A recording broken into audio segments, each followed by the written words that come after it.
Welcome to next exam. आज है 10 अक्टूबर 2021 और 10 अक्टूबर 2021 से करंट अफेयर्स के जितने भी इंपॉर्टेंट क्वेश्चन बन सकते हैं सारे हम इस वीडियो में डिस्कस करेंगे और हर क्वेश्चन से रिलेटेड इंपॉर्टेंट फैक्ट मैं आपको बताऊंगा, तो आप पूरा वीडियो को ध्यान से देखिए। लास्ट में मैं आपसे क्वेश्चन पूछूंगा, उसका आंसर आपको कमेंट बॉक्स में बताना है। आज के इस वीडियो की पीडीएफ फाइल आप इस वीडियो के डिस्क्रिप्शन में डाउनलोड कर सकते हैं। पीडीएफ आप हमारे टेलीग्राम ग्रुप से भी डाउनलोड कर सकते हैं। टेलीग्राम ग्रुप पर आपको सारे पीडीएफ एक साथ मिल जाएंगी और टेलीग्राम ग्रुप का लिंक मैंने इस वीडियो के डिस्क्रिप्शन में दे दिया है, तो आप उस लिंक पर क्लिक करके टेलीग्राम ग्रुप ज्वाइन कर सकते हैं। तो चलिए स्टार्ट करते हैं। पहला क्वेश्चन है, हाल ही में विश्व प्रवासी पक्षी दिवस कब मनाया गया है? तो अभी 9 अक्टूबर को विश्व प्रवासी पक्षी दिवस मनाया गया। तो इस क्वेश्चन का सी ऑप्शन सही है। अब ये विश्व प्रवासी पक्षी दिवस क्यों मनाया जाता है?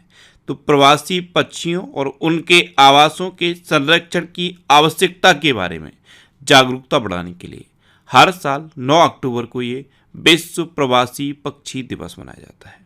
अच्छा, 9 अक्टूबर को ही एक और इम्पोर्टेंट डे होता है, वर्ल्ड पोस्ट डे, यानी कि विश्व डाक दिवस।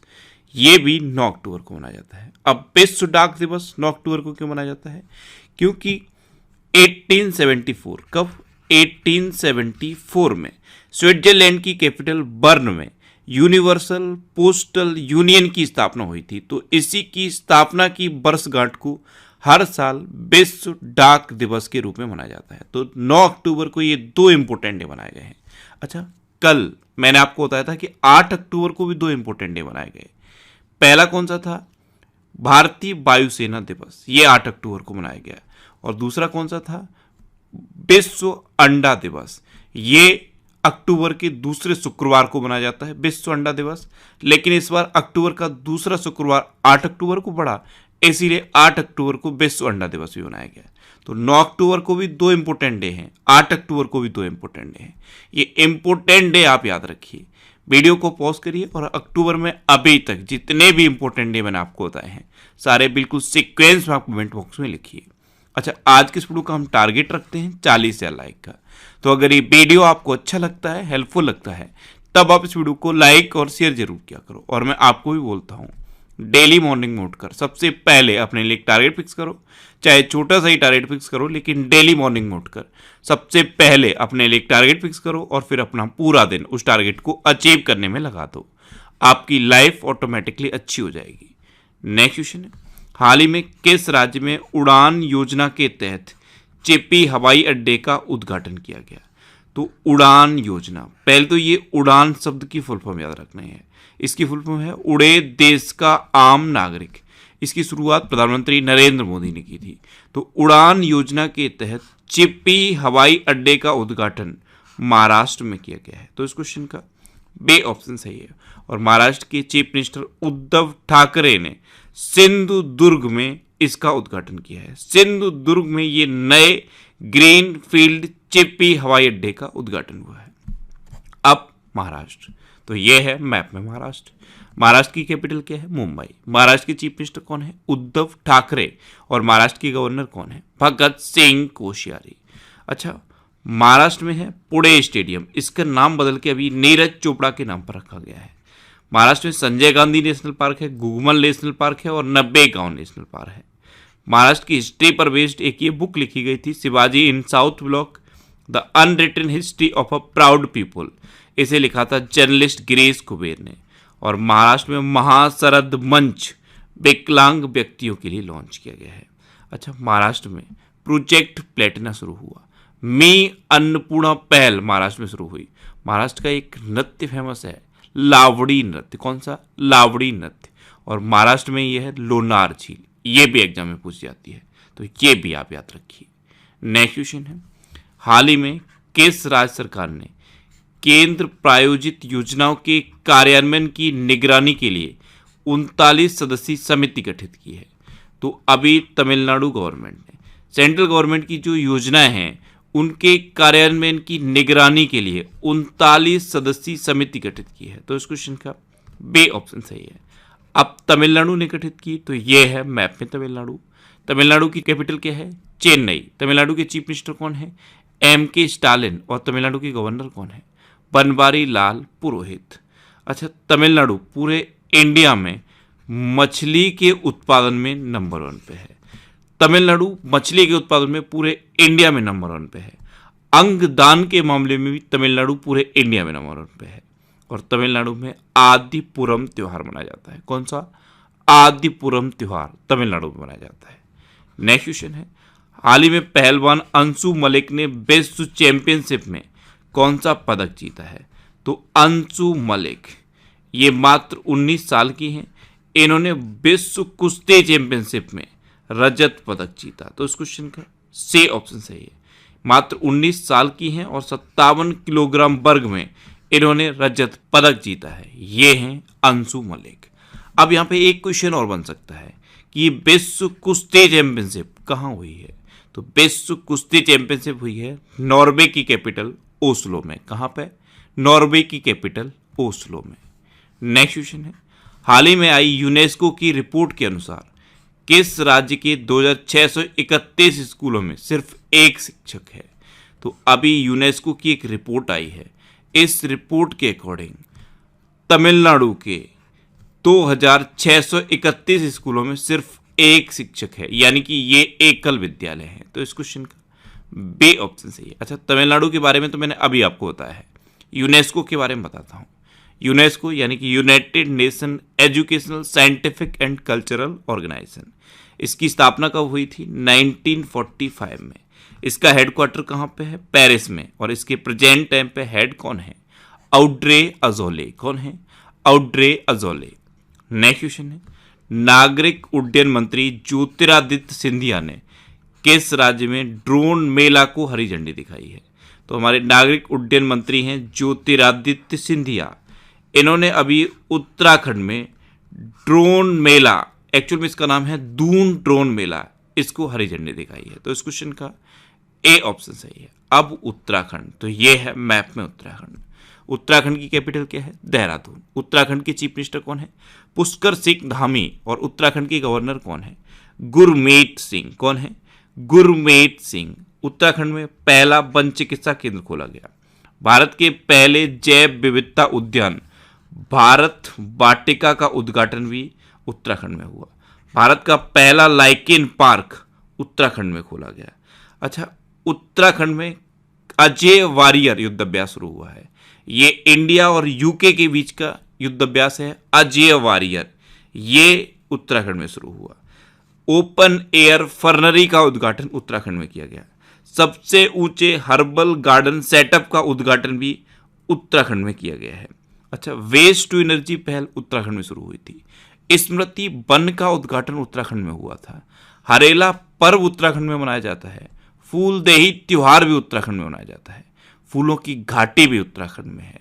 और भारत का सबसे पुराना national park Jim Corbett national park भी उत्तराखंड में है। अब जिम कॉर्बेट नेशनल पार्क से एक क्वेश्चन बनता है कि ये सबसे पुराना है तो इसका पूर्व नाम क्या है?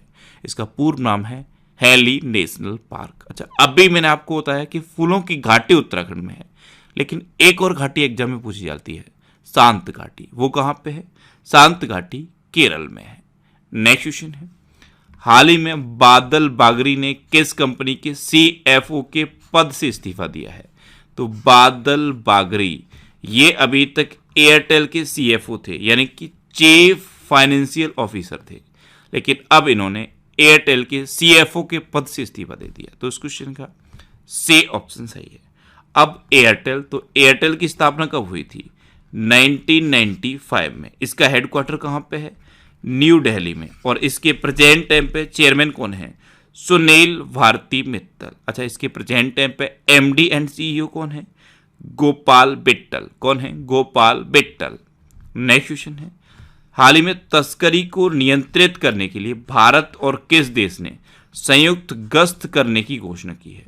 तो तस्करी जैसे मानव तस्करी होती है, अवैध हथियारों की तस्करी होती है, नशीले पदार्थों की तस्करी होती है, इस सब तरह की तस्करी को नियंत्रित करने के लिए भारत और नेपाल ने संयुक्त गश्त करने की घोषणा की है। तो इस क्वेश्चन का बे ऑप्शन सही है। एसएसबी सीमा सुरक्षा बल के जवान संयुक्त रूप से ये गश्त करेंगे। अब नेपाल, तो ये है मैप में नेपाल। नेपाल की कैपिटल क्या है? काठमांडू। नेपाल की करेंसी क्या है? नेपाली रुपया। नेपाल की प्रेजेंट टाइम पे प्रेसिडेंट कौन है? विद्या देवी भंडारी। और नेपाल के प्रेजेंट टाइम पे प्राइम मिनिस्टर कौन है? शेर बहादुर देउवा। अच्छा, नेपाल का नाम आपने सुना, आपके माइंड में कोई युद्ध अभ्यास नहीं आया? इंडिया और नेपाल के बीच कौन सा युद्ध अभ्यास होता है? सूर्य किरण। ये आप याद रखिए, इंडिया और नेपाल के बीच की डिफेंस एक्सरसाइज का नाम क्या है? सूर्य किरण। अच्छा, मोतिहारी से अमलेखगंज तक तेल और गैस पाइपलाइन बिछाई गई है। बिहार के मोतिहारी से लेकर नेपाल के अमलेखगंज तक तेल और गैस पाइपलाइन बिछाई गई है। अच्छा, नेपाल में भारत के राजदूत कौन है? विनय मोहन क्वात्रा। कौन है? विनय मोहन क्वात्रा। नेक्स्ट क्वेश्चन है, हाल ही में दिल्ली विश्वविद्यालय के कुलपति कौन बने हैं? तो अभी योगेश सिंह दिल्ली विश्वविद्यालय के कुलपति बन गए। तो इस क्वेश्चन का सी ऑप्शन सही है। ये हैं योगेश सिंह और यही दिल्ली यूनिवर्सिटी के नए कुलपति बने हैं। अच्छा, यहाँ ऑप्शन में मैंने दो नाम लिखे हैं, एक योगेश त्यागी और एक योगेश सिंह। दोनों ही योगेश हैं। योगेश त्यागी अभी तक कुलपति थे, लेकिन अब योगेश सिंह नए कुलपति बन गए। ये डिफरेंस आप याद रखना। नेक्स्ट क्वेश्चन है, हाल ही में WHO ने किस देश के द्वारा निर्मित प्रथम मलेरिया वैक्सीन को स्वीकृति दी? तो अभी WHO ने यूके के द्वारा निर्मित प्रथम मलेरिया वैक्सीन को स्वीकृति दी। तो उस क्वेश्चन का बी ऑप्शन सही है। अच्छा, यूके सुना तो अजय वारियर युद्ध अभ्यास माइंड में क्लिक करना चाहिए। इस तरह से चीजें याद होनी चाहिए। जैसे यूके सुना तो यूके से रिलेटेड क्वेश्चन माइंड में आना चाहिए। अभी इंडिया और यूके के बीच की जो डिफेंस एक्सरसाइज है अजय वारियर, ये उत्तराखंड में होगी। अब WHO यानी कि वर्ल्ड हेल्थ ऑर्गेनाइजेशन, इसकी स्थापना कब हुई? 7 अप्रैल 1948 को। इसका हेडक्वार्टर कहाँ पे है? जिनेवा में। और इसके प्रेजेंट टाइम पे हेड कौन है? Tedros Adhanom Ghebreyesus. Next question है, हाल ही में अखिल भारतीय राजभाषा वैज्ञानिक एवं तकनीकी संगोष्ठी कहाँ आयोजित की गई है? तो ये उड़ीसा के इंटीग्रेटेड टेस्टिंग रेंज चांदीपुर में आयोजित की गई। तो इस क्वेश्चन का सी ऑप्शन सही है। अब उड़ीसा, तो ये है मैप में उड़ीसा। उड़ीसा की कैपिटल क्या है? भुवनेश्वर। उड़ीसा के चीफ मिनिस्टर कौन है? नवीन पटनायक। और उड़ीसा के गवर्नर कौन है? गणेशी लाल। अच्छा, उड़ीसा में अभी आपदा प्रबंधन को अनिवार्य विषय घोषित कर दिया गया है। स्वच्छ बिंदु सागर पहल उड़ीसा में शुरू हुई। गरिमा नाम की एक नई योजना उड़ीसा में शुरू हुई। उड़ीसा में सुनावेड़ा वाइल्ड लाइफ सेंचुरी है, कोटागढ़ वाइल्ड लाइफ सेंचुरी है, नलवन वाइल्ड लाइफ सेंचुरी है, बैसीपल्ली वाइल्ड लाइफ सेंचुरी है, देवरीगढ़ वाइल्ड लाइफ सेंचुरी भी है, गहिरमठ वाइल्ड लाइफ सेंचुरी भी है और चिल्का लेक भी है। ये उड़ीसा की इंपोर्टेंट वाइल्ड लाइफ सेंचुरी है। अच्छा, उड़ीसा की बात है तो अभी उड़ीसा में ड्रिंक फ्रॉम टैप योजना शुरू हुई थी और भुवनेश्वर इकलौता ऐसा भारतीय शहर बना है जहां पे 24 घंटे स्वच्छ पेयजल की सुविधा उपलब्ध है। कोविड वॉरियर मेमोरियल कहाँ बना है? ये भी उड़ीसा में बना है। अच्छा, उड़ीसा में रसीकुलिया बीच है, गोल्डन बीच है। उड़ीसा में परिश्रम पोर्टल लॉन्च किया गया था। अर्बन गवर्नेंस इंडेक्स में उड़ीसा टॉप पर रहा था। लिंगराज टेम्पल, कोणार्क टेम्पल और जगन्नाथ टेम्पल, ये उड़ीसा के इंपोर्टेंट टेम्पल हैं। अच्छा, उड़ीसा में सांस अभियान शुरू हुआ। सांस अभियान ये कहाँ पे शुरू हुई थी? उड़ीसा में। उड़ीसा में रज पर्व मनाया जाता है, चैत्र जात्रा उत्सव मनाया जाता है, नुआखाई उत्सव भी उड़ीसा में मनाया जाता है। अच्छा, उड़ीसा में सतकोसिया टाइगर रिजर्व है, सिमलीपाल वाइल्ड लाइफ सेंचुरी है और गैरमठ वाइल्ड लाइफ सेंचुरी भी है। ये अभी मैंने आपको बताए हैं। नेक्स्ट क्वेश्चन है, हाल ही में सत्यजीत रे पुरस्कार के लिए किसे चुना गया है? तो अभी बी गोपाल को सत्यजीत रे पुरस्कार के लिए चुना गया। तो इस क्वेश्चन का बी ऑप्शन सही है। ये है बी गोपाल। ये एक तेलुगु फिल्म निर्माता है और इन्हीं को सत्यजीत रे पुरस्कार के लिए चुना गया। सत्यजीत रे पुरस्कार, इसमें क्या मिलता है? 10,000 रुपये मिलते हैं, एक शील्ड मिलती है और एक सर्टिफिकेट मिलता है। तो इस बार बी गोपाल को सत्यजीत रे पुरस्कार के लिए चुन लिया गया है। नेक्स्ट क्वेश्चन है, हाल ही में विदेश मंत्री एस जयशंकर किस देश की 4 दिवसीय यात्रा पर गए हैं? तो हमारे विदेश मंत्री हैं एस जयशंकर। ये कजाकिस्तान और आर्मेनिया, इन दोनों देशों की 4 दिवसीय यात्रा पर गए हैं। तो इस क्वेश्चन का से ऑप्शन सही है, उपयुक्त दोनों। अच्छा, अभी एक देश की प्रधानमंत्री भी तो इंडिया आई हैं। डेनमार्क की प्रधानमंत्री मेटे फ्रेडरिक्सन इंडिया आई हैं और इन्होंने इंडिया के साथ 4 समझौतों पर हस्ताक्षर भी किए हैं। अब हमारे विदेश मंत्री कजाकिस्तान गए हैं, तो ये है मैप में कजाकिस्तान। कजाकिस्तान की कैपिटल क्या है? नूर सुल्तान। कजाकिस्तान की करेंसी क्या है? कजाकिस्तानी टेंगे। और कजाकिस्तान के प्रेजेंट टाइम पे प्रेसिडेंट कौन है? केजे टोकायव। कौन है? केजे टोकायव। अब आर्मेनिया, तो आर्मेनिया को भी मैप में देखिए। आर्मेनिया की कैपिटल क्या है? यरेवन। आर्मेनिया की करेंसी क्या है? आर्मेनियन दिरहम। और आर्मेनिया के प्रेजेंट टाइम पे प्रेसिडेंट कौन है? आर्मेन सरकिशन। कौन है? आर्मेन सरकिशन। नेक्स्ट क्वेश्चन है, किस राज्य में राष्ट्रव्यापी नदी पशुपालन कार्यक्रम शुरू किया गया? तो अभी उत्तर प्रदेश में राष्ट्रव्यापी नदी पशुपालन कार्यक्रम शुरू किया गया। तो इस क्वेश्चन का बे ऑप्शन सही है। केंद्रीय मत्स्य पालन, पशुपालन और डेयरी मंत्री हैं पुरुषोत्तम रूपाला। इन्होंने उत्तर प्रदेश के गढ़मुक्तेश्वर से राष्ट्रव्यापी नदी पशुपालन कार्यक्रम शुरू किया है। इसमें क्या होगा? मछली पकड़ने में वृद्धि होगी और जो मछुआरे होते हैं उनकी आजीविका में सुधार होगा और नदी की स्वच्छता भी बनी रहेगी। तो इसकी शुरुआत उत्तर प्रदेश में की गई है। अब उत्तर प्रदेश, तो ये है मैप में उत्तर प्रदेश। उत्तर प्रदेश की कैपिटल क्या है? लखनऊ। और लखनऊ किस नदी के किनारे स्थित है? गोमती नदी के किनारे स्थित है। उत्तर प्रदेश के चीफ मिनिस्टर हैं योगी आदित्यनाथ और उत्तर प्रदेश की गवर्नर कौन है? आनंदीबेन पटेल। उत्तर प्रदेश का राजकीय पशु क्या है? बारहसिंगा। राजकीय पक्षी क्या है? सारस्या क्रौच। राजकीय पुष्प क्या है? पलाश। और राजकीय वृक्ष क्या है? अशोक का वृक्ष। उत्तर प्रदेश की देवबंद में अभी एटीएस ट्रेनिंग सेंटर खोला गया। नवीन रोजगार छतरी योजना उत्तर प्रदेश में शुरू हुई। काला नमक चावल महोत्सव उत्तर प्रदेश में मनाया गया और उत्तर प्रदेश के मंडुआडीह रेलवे स्टेशन का नाम बदल के बनारस रेलवे स्टेशन कर दिया गया है। अच्छा, उत्तर प्रदेश में दुधवा नेशनल पार्क है, कतरनिया घाट वाइल्ड लाइफ सेंचुरी है, पीलीभीत टाइगर रिजर्व भी है। अच्छा, उत्तर प्रदेश की बात है तो उत्तर प्रदेश के सहारनपुर में सहारनपुर यूनिवर्सिटी का नाम बदल के मां शाकंभरी देवी के नाम पर रखा गया है। और उत्तर प्रदेश में अभ्युदय योजना भी चल रही है। इसमें अभ्युदय योजना में कमजोर छात्रों को मुफ्त में कोचिंग प्रदान की जाती है। नेक्स्ट क्वेश्चन है, हाल ही में यूनेस्को ने किस देश के लिए 2021 state of the education report launch की? तो अभी यूनेस्को ने अपने देश भारत के लिए 2021 state of the education report launch की। तो इस क्वेश्चन का से ऑप्शन